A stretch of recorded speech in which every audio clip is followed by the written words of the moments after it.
He speak పర్లేదండి. సభా మర్యాద కదా రండి. లేదు, ఇక్కడ ఉంటాను నేను. లేదు, మా వాళ్ళు ఒప్పుకోరు. లైటింగ్ ఇక్కడికే పెట్టారంట మొత్తం. ఇదిగో సెంటర్ ప్లీజ్. నేను వెంకీ గారి తరఫున మాట్లాడతా ఈరోజు. ఓకే, పాటలాడతా. సినిమా వినాయక చవితి రోజు బుధవారం రిలీజ్ అయింది కదా. ఓకే. బుధవారం నుంచి రాజయోగం అంట, రాశి ఫలాలు విన్నామన్నా, సరలే లైట్ అని పట్టించుకోకున్నా, ఇంతలో పెద్ద షాకునే కన్నా, హీరో గారు వచ్చి ఓ అబ్బాయి సినిమా తీ అంటూ ఇచ్చే చేయి, ప్రొడ్యూసర్లు బాగా దొరికారు, ఇక హిట్ అయిపోయారా finally. Thank you for the super hit lyricist. Yeah, thank you అండి.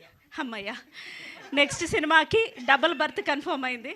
So thank you so much అండి. ఒక మంచి సినిమాని ప్లీజ్ ఆదరిస్తున్న వారికి థ్యాంక్ యూ. ఇష్టం వచ్చినట్టు మాట్లాడుతున్న వారికి we are so sorry, we pity your mind, state of mind.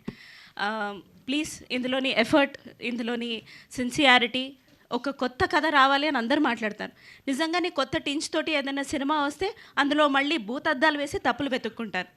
మళ్ళీ వాళ్ళు చేసే వీడియోలకి లైక్లు సబ్స్క్రైబ్లు చేయమంటారు. అవుట్ ఆఫ్ చాలా ఇరిటేషన్ చెప్తున్నాను, without the permission of the team. It's a fantastic cinema. Of course మేమందరం ఉన్నామన్న స్వార్థంతో చెప్పినప్పటికీ as an audience it is a fantastic attempt. చాలా కన్విన్సింగ్గా డైరెక్టర్ గారు అండ్ టీమ్ చేశారు. మా రోహిత్ గారికి, ప్రొడ్యూసర్స్కి, అందరికీ ఇది super film. Please do watch it and keep watching it. Share చేయండి. మీరు మెగాస్టార్ గారు చెప్పినప్పుడు మీరు ముగ్గురిని తీసుకొని వెళ్ళండి, సినిమా బాగుందని ఇంకో ముగ్గురికి చెప్పండి, ఆ ముగ్గురిని ఇంకో ఆరుగురిని తీసుకొని వెళ్ళమనండి. అట్లా చేయండి in theatres. Thank you. Chiranjeevi garu చెప్పాక మేము ఫాలో అవ్వకుండా ఉంటామా? Thank you. And now yes, Abhinav గోమ